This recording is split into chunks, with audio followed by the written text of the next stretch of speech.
Et avec cet épisode, il y a des gens qui osent encore dire que la série Once Upon a Time in Wonderland est canon. Ouh, non, non, pas du tout. L'épisode semble sur Cendrillon. Ça faisait des lustres qu'on l'avait pas vu. Hein, on a été rapidement apparu lors de la saison 4, ça va se vous dire, hein, mais vraiment. Donc ça fait plaisir d'avoir ça, même si il y a un peu de retcon forcé, faut pas le nier, ça, il y a du retcon forcé assez présent là-dedans. Mais voilà, donc on raconte un petit peu et quelques moments en plus de l'histoire qu'on avait déjà vu dans la saison 1. Ça commence à dater, ce truc-là. Et ce qu'on voit, c'est tout d'abord avant son pacte avec Rumpelstiltskin, quand il y a un valet qui est venu à annoncer le bal à elle, ses sœurs et sa belle-mère, hein, ses belles-sœurs et sa belle-mère, et on voit tout de suite que ça n'a rien à voir avec Once Upon a Time in Wonderland, puisque c'est pas du tout les mêmes actrices. En fait, puisqu'on en parle, niveau acteur, il y a aussi Gus, la souris, qui fait une apparition en tant qu'homme rapidement au bal, et c'est pas du tout le même acteur que celui qu'on a vu dans la saison 2, hein, lorsqu'il crève en un épisode, donc ouais, parce que ils se sont dit on va pas se faire chier à prendre le même casting. Mais ouais, là c'est pas pour ça que je dis que c'est pas lié à Once Upon a Time in Wonderland, même si c'est un gros morceau déjà, mais ouais, donc il y a cette histoire-là qui se passe. Il y a une sœur qui s'appelle comment c'est son nom déjà, là je me souviens plus de son nom, c'est Clorinda. Est-ce que c'est censé être le nom anglais de Javot? Je sais pas, mais ouais, donc il y a Clorinda qui a un rôle un tout petit peu plus poussé que l'autre sœur. Et il y a un peu le même truc qui se passe, il y a Cendrillon qui présente sa robe à sa belle-mère et ses belles-sœurs, qui la jette au feu, et donc en essayant de la récupérer, elle est recouverte de cendres. Et en fait, étant donné que son nom c'est Ella à la base, on lui a donné ce surnom Cinder, Ella, voilà d'où vient Cendrillon à la base, c'est super chaud à retranscrire en français. Je sais pas exactement comment ils ont fait, d'ailleurs s'il y a une personne qui le sait, qui n'hésite pas à me dire comment ils ont retranscrit cette espèce de jeu de mots, hein, en français dans l'histoire, parce que oui, dès le début j'ai toujours un peu de mal à voir comment ça peut bien se goupiller, hein, dans ce sens-là. Donc en se retrouvant toute seule avec sa robe calcinée, elle découvre une clé dedans, une clé qui appartenait à sa mère, et comme par hasard elle raconte une histoire. Ah ouais, je me souviens que ma mère me racontait une histoire comme quoi cette clé pouvait ouvrir le passage vers un monde inconnu, où le temps s'arrête. Ah, oh, comme par hasard, et depuis le début, Cendrillon avait un lien avec ce genre de truc. Dans un sens, vous savez quoi, le lien forcé qu'on crée de nulle part, que ça se fasse avec Cendrillon, c'est pas plus mal. Voilà, plutôt qu'avec Rumpelstiltskin, ou la méchante reine, ou Blanche-Neige et David. Alors pour une fois, on crée ça avec un personnage secondaire qui a l'occasion de briller un peu plus. Donc, ça me dérange pas trop, voilà, ça me dérange pas trop, même si c'est un petit peu forcé, ça me dérange pas trop. Et donc ouais, on fait un petit bond en avant où elle se retrouve au bal, elle a une danse super rapide avec le prince, avec son prince, je sais plus comment il s'appelle. C'est censé suffire pour montrer leur lien. Même dans le film de 1950, ils prennent plus de temps pour instaurer ça quand même. Il y a une scène où le prince vient s'adresser à putain, je vais avoir du mal avec son nom là, c'est Clorinda. Clorinda, je vais pas m'en souvenir plus que ça, mais je m'en souviens quand même dans cette vidéo. Il s'adresse à elle. Cendrillon croit que en fait, il s'intéresse à Clorinda et pas à elle. Il y a sa belle-mère qui vient glousser, lui dire qui s'intéresserait à toi, et donc elle est triste ou nette, mais alors qu'elle s'apprête à partir vers ce monde où le temps s'arrête parce que elle n'a plus foi en la vie et tout. C'est là que sa sœur Clorinda vient lui dire que non, le prince l'aime. Moi, il s'est juste adressé à moi parce que pour m'adresser à ses félicitations parce que je suis amoureuse de son valet. Et voilà, le gros problème, c'est que ma belle-mère, elle va pas accepter que je parte avec un valet, donc je vais me cacher, mais tu le dis à personne, hein, d'accord. Seulement voilà, il y a la belle-mère qui arrive pour lui dire ah, je suis déçue par ma fille qui veut se marier avec un rustre. Comment elle le sait, je sais pas. Elle le sait. Et donc elle force Cendrillon à lui dire où se trouve sa belle-sœur, en menaçant de détruire son soulier de verre. Je trouve ça dingue qu'elle ait trouvé comme ça, mais ouais. Et donc Cendrillon un peu sans le vouloir, finit par lui avouer où se trouve sa sœur. Sa belle-sœur, et donc ça n'empêche pas la belle-mère de casser le soulier parce qu'elle est c'est une garce, hein. Elle elle capture bien le côté de la méchante marâtre, hein. Très bien l'actrice pour jouer ça, le peu de temps qu'on la voit. Et donc elle décide de partir s'occuper de ça, tandis que Cendrillon est sauvé par son amoureux, sachant que, ouais, il fallait que Blanche-Neige soit là, histoire de faire une apparition. C'est pas si mal, parce que dans l'absolu, ça montre qu'il y a un petit lien qui a commencé à se créer entre elles avant, et puis c'est raccord avec l'épisode de la saison 1, donc c'est pas trop ça, c'est juste que, ouais, il y a le prince qui dit « Oh, il y a personne dans la maison, je cherche pas plus loin, alors que il faut que Blanche-Neige insiste un petit peu, quoi. » C'est un petit peu moyen, quoi, pour quelqu'un qui est censé trouver son amour véritable, etc. Je dis ça comme ça. Mais alors qu'il retrouve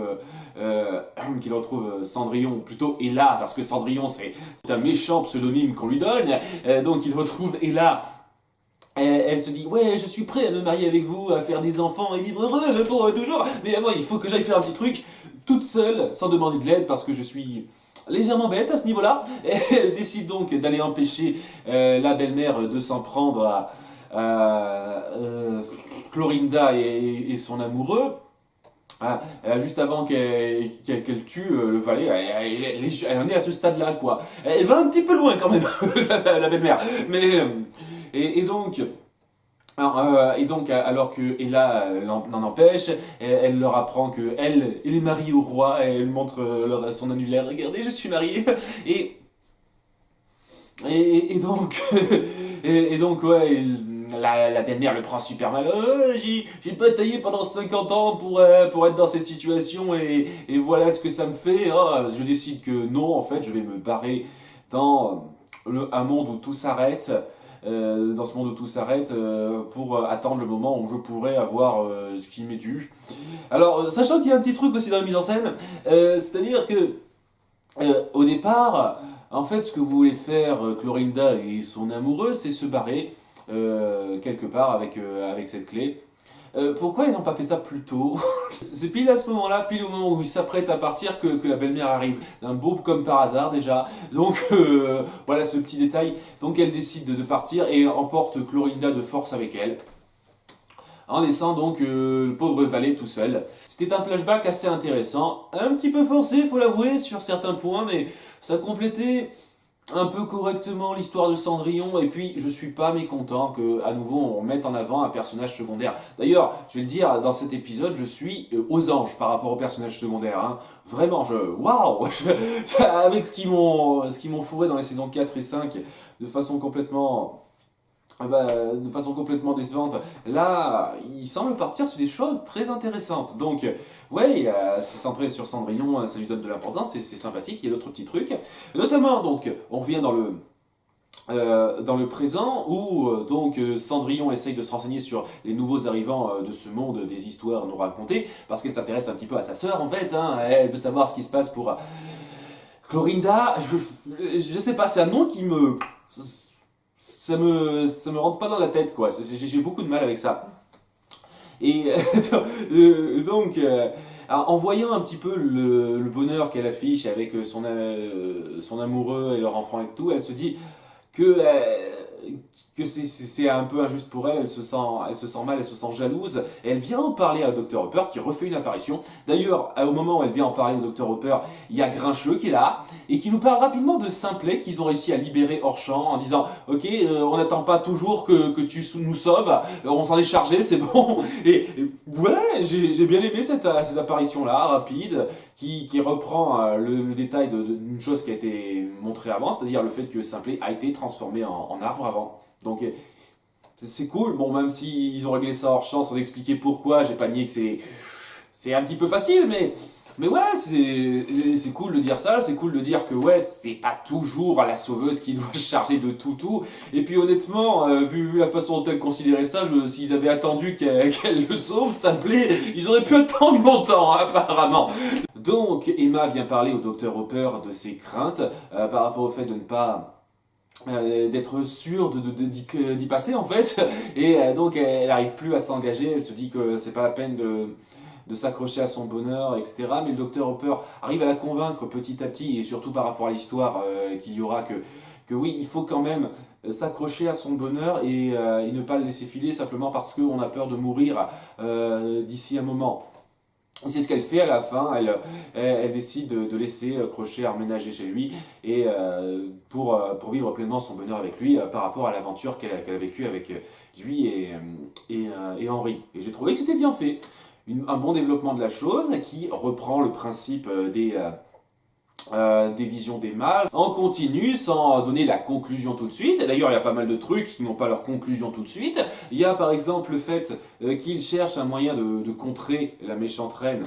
D'abord en essayant de demander à Mr. Hyde, mais il s'est déjà fait soutirer des informations par la méchante reine. Là, il est plutôt à coquiner à la méchante reine qu'avec Regina, ce qui est un peu logique. Au passage, j'en parle tout de suite.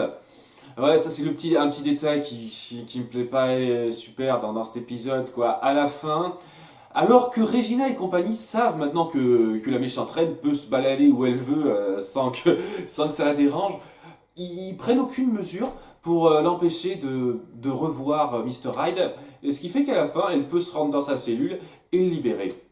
Donc il est libre, à la fin. C'est un peu dommage, quoi. Ça aurait mérité d'être mieux instauré que ça. Ou alors, oui, juste de dire qu'elle l'a libéré en champ ou un truc comme ça, avant, au tout début, ça aurait été peut-être un peu mieux, mais ouais, je trouve que c'est un petit peu. Ça n'aide pas beaucoup l'intelligence de nos héros de laisser faire ça, alors qu'ils savent que c'est une menace et qu'elle pourrait le libérer à tout moment, quoi. Donc maintenant, Mr. Hyde est en liberté et ça se passe mal. Ok, je suis un peu déçu parce qu'à nouveau ça aurait pu être un personnage à Hannibal Lecter, vous voyez, comme j'en ai déjà parlé, ça aurait pu être intéressant cette espèce de facette là, mais non, ça à nouveau il est en liberté et ça va être difficile de le combattre et tout ça, donc ok, ouais, un peu déçu personnellement, mais ouais, on verra peut-être que ça donne par la suite. Mais bon, je parlais des choses qui étaient amenées, qui se résolvent pas tout de suite. Il y a d'une part le fait que Dr. Jekyll est en train de travailler sur un truc pour se débarrasser de la méchante reine vraiment. Et au début, il y a un peu de mal, il n'arrive pas à retrouver tous ses outils qu'il avait, tout son labo qu'il avait. Et Blanche-Neige, qui a un petit éclair de lucidité, il se dit il y a peut-être un moyen de l'aider par rapport à ça, en le mettant avec Frankenstein. Et oui, Frankenstein aussi refait une petite apparition très rapide, je l'avoue, mais c'est cool, on a beaucoup de persos secondaires qui reviennent. Et c'est sympa, j'aime ça. J'aime ça, continuez comme ça. Si vous continuez comme ça, je vais être super content, je vais être aux anges par rapport à ça. Hein. Vous gérez bien votre casting pour l'instant. Voilà. Dans les saisons précédentes, vous avez complètement foutu ça en l'air. Mais là, ça commence à revenir, je suis bien content de voir ça. Donc ouais, là ils commencent à retravailler ensemble et on n'a rien de nouveau pour l'instant, c'est juste le début. Voilà, ils mettent pas en place un truc rapidement pour que ça se conclue tout de suite. C'est bien ça. Continuez s'il vous plaît. Ensuite, on a aussi dans le même genre l'histoire autour du père de David. Et honnêtement, je m'attendais pas à grand chose, mais c'est parti sur quelque chose d'intéressant. Donc je vais pas le nier, où il va voir Rumpelstiltskin pour qu'il lui parle de ce qui s'est vraiment passé avec son père, et il fait un marché avec lui. Alors les conditions du marché, c'est qu'il donne une cassette à Belle, où il a fait enregistrer un message. Ce message, c'est une comptine pour son futur enfant. Je m'en fous royalement de leur relation pour l'instant, donc c'est pas intéressant. Non, c'est pas ce qui est intéressant là-dedans. Ce qui est intéressant là-dedans, c'est que David tient à savoir un peu ce qui s'est passé pour son père. Il y a une petite discussion avec Belle là-dessus où il dit que malgré le fait que c'était un alcoolique et tout, et ben les pires moments c'est quand il était absent parce que malgré tout il l'aimait, son père. Et il finit par découvrir, donc, grâce à ce marché qu'il a passé, que son père n'est pas mort par accident, mais qu'il a été tué en revenant. Et ça colle avec le fait, parce que j'y avais pas pensé, et je vous cache pas que, ouais, pour une intrigue qui à la base m'avait pas du tout marqué, ça m'était passé par-dessus la tête. Ils ont réussi à rebondir là-dessus de façon intéressante. Parce que voilà, dans le flashback avec Anna, qui lui apprenait à se battre, où il racontait son histoire avec son père, et lui disait que un jour son père est parti en promettant qu'il ne boirait plus et qu'il allait subir une cure, quoi, en gros, et qu'il allait revenir frais, tout neuf, etc. Il était parti du principe qu'il était mort d'accident parce qu'il était ivre. Et ben en fait non, il est mort parce qu'on l'a tué et donc il n'était pas ivre. Donc ça change complètement sa perception et le rapport qu'il a avec son père par rapport au fait qu'il a vraiment essayé de changer et que quelqu'un l'a tué. Et donc tout d'un coup, il y a une nouvelle il y a une nouvelle envie en David, c'est envie de retrouver la personne qui a fait ça. Et malgré le fait que Blanche-Neige lui dise oui, il faut pas que tu partes vers la voie de la vengeance, ça ne va pas ça ne t'aidera pas, etc. Et au début, il fait croire qu'il est pour, mais il accepte, mais il arrive pas à se résoudre à abandonner cette quête-là, quoi. C'est intéressant ça, pour un truc qui n'a pas été pensé avant. Je pense pas une seconde qu'ils aient réfléchi un tant soit peu à cette intrigue-là avant de commencer cette saison. Et ben je trouve que ça reprend bien les éléments d'il y a 2 saisons et que ça peut créer, hein, si c'est bien géré, une intrigue psychologique intéressante autour de David. Vraiment. Voilà, d'ailleurs dans un ordre d'idée différent, mais dans le genre où on fait durer nos intrigues sur plusieurs épisodes, et ben il y a aussi Regina qui finit par se rendre compte que ouais, elle a sans doute dû parler à ma sœur Selena. Mieux vaut tard que jamais, Regina. Hein, c'est bien de t'en rendre compte maintenant. Elle essaye de lui parler de lui dire qu'elle doit s'éloigner de Regina pour son propre bien, mais Zelena n'en démord pas. Oh, c'est ton problème, moi je fais ce que je veux et tout, et je m'en fous un peu de Zelena aussi. Voilà, Zelena, Rumpelstiltskin et Belle, je m'en fous un petit peu de ce qui se passe pour ces trois-là, je vous le cache pas, depuis le début de cette saison. Hein, c'est plus un effet ras-le-bol qu'un truc forcément super mal amené là, mais ouais, donc oui, mais je peux pas nier que ouais, ça a été... ça prend plusieurs épisodes à se mettre en place là. Voilà, ça essaye pas de dire, malgré ce que j'ai cru, que Zelena se penche directement du côté de la méchante reine. Apparemment, ils essayent de faire en sorte qu'elle est tiraillée, qu'elle essaye de faire son truc dans son coin et qu'on est incertain de ce qu'elle veut faire. J'imagine que c'est ça. J'en ai tellement rien à foutre du personnage à la base que même s'ils apprécient l'intention, je m'en fous un peu quoi. Mais bon, je suis sûr que ça jouerait un rôle important à un moment ou à un autre. mais ouais, donc ça fait pas mal de trucs qui prennent le temps de s'instaurer. Voilà, qui se disent pas, voilà, on lance ça l'épisode même pour le résoudre l'épisode même ou juste l'épisode après, quoi. Ça met en place plusieurs trucs intéressants, donc ouais, ça continue comme ça risque d'être une bonne série, une bonne saison dans la lignée des 2-3 premières. Donc c'est cool, c'est très cool à ce niveau-là, je suis bien dedans. Donc ouais, j'ai pas parlé de l'intrigue principale alors que ça fait je sais pas combien de temps que je suis là-dessus. Cendrillon donc décide de partir sur la trace de sa belle-sœur en emportant le fusil de son mari. Qu'est-ce que qu'est-ce que le prince foutait avec un fusil chez lui? Je savais qu'on était aux États-Unis et que c'est un peu monnaie courante ce genre de truc, mais à ce point-là, donc elle se barre à la recherche de sa belle-sœur Clorinda avec son fusil, alors que Emma, Killian et Henry partent à sa recherche pour essayer d'aider tout ça. Et au début, il n'y arrive pas très bien, surtout qu'Emma a du mal à gérer sa magie maintenant lorsqu'elle a ces moments de panique, de crise et qu'elle tremble de la main. Et donc ils n'arrivent pas à l'attraper, et c'est là que la méchante reine arrive pour glosser à nouveau. Je comprends pas pourquoi elle se contente pas de s'en prendre aux personnes qui sont à sa merci, en fait. Voilà, Emma n'arrive pas à contrôler ses pouvoirs tout de suite, elle est à sa merci. Tu peux la tuer. Tu peux la tuer, hein. Je te dis ça, je te dis rien, hein. C'est histoire de dire.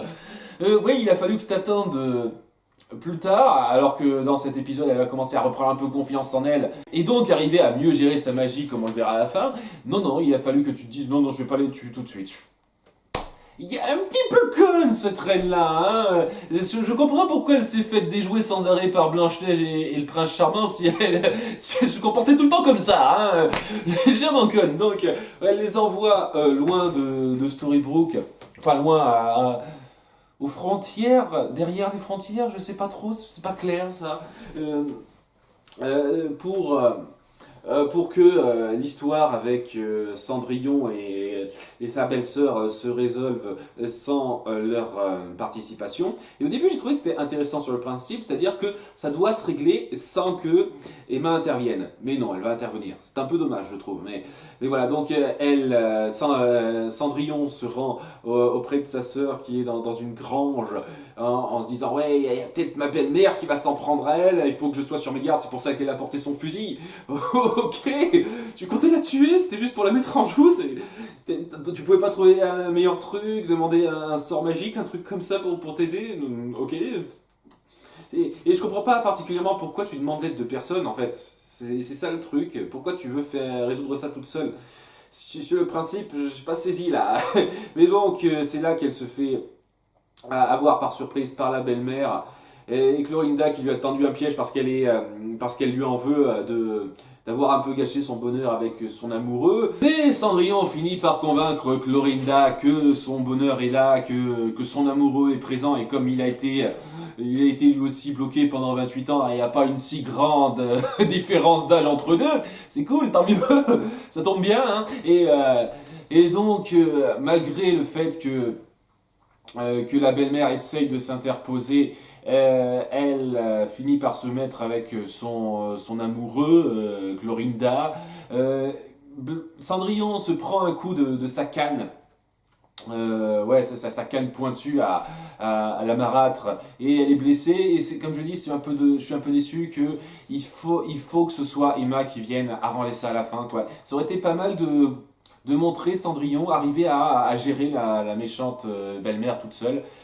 Mais bon, à la fin, Emma et les autres arrivent pour arrêter la marâtre et soigner Cendrillon. Et c'est en soignant Cendrillon que Emma arrive à récupérer sa confiance en elle et à ne plus trop trembler pour faire de la magie. C'était pas mal, c'était une suite avec certains moments un peu forcés sur l'histoire de Cendrillon, mais malgré tout, c'était quand même bien fun. Ça, ça complétait pas trop mal le personnage de Cendrillon et ça me rappelle pas mal la saison 1 dans le style on doit s'occuper d'une personne à la fois, d'un bonheur à aider à la fois et ça a été le cas avec Cendrillon et sa sœur et si ça se trouve on va avoir des suites ou des nouveaux personnages de ce genre là et ce serait cool quoi, ça serait une très bonne un très bon retour aux sources sur le principe et ça me ferait très plaisir. En tous les cas, j'ai pris un vrai plaisir à suivre cet épisode malgré un certain nombre de moments forcés pas négligeables mais ouais, si ça part sur cette voie-là, ça pourrait être une saison 6 fun et prenante qui me rappellera beaucoup les premières. Donc, c'est tout ce que je demande, continuez comme ça. À très bientôt pour l'épisode 4. Ciao!